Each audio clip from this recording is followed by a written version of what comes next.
Welcome back. Let's talk business now. Kenya's credit rating has yet again recently been downgraded from B to B- this time by a global rating agency, S&P, citing concerns over the government's fiscal consolidation efforts and mounting debt levels.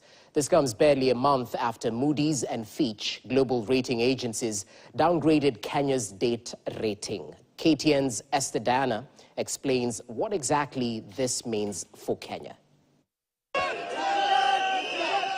This comes at a time when Kenya Kwanza's administration is grappling with the pressure to restore stability following the Gen Z protests over the economic policies, which have eroded public trust, undermining its agenda.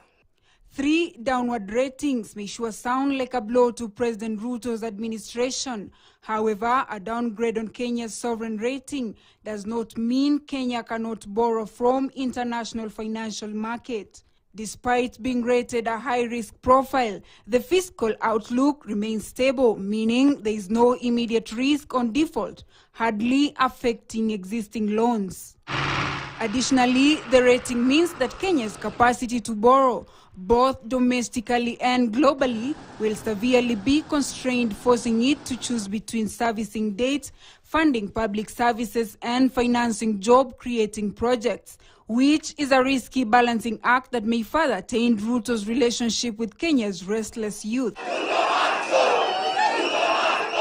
In retrospect, the international financial market is too big. There will be many lenders who will be willing to loan Kenya even at lower ratings.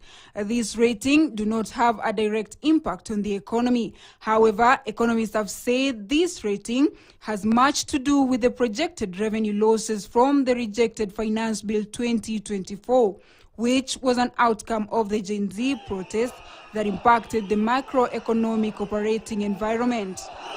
The ball is squarely in President Ruto's court to rally international investor confidence and secure the financing needed to fund its ambitious budget. For KTN News, I am Esther Diana. Moving on, Diamond Trust Bank, DTB, has become an official signatory for the UN Principles for Responsible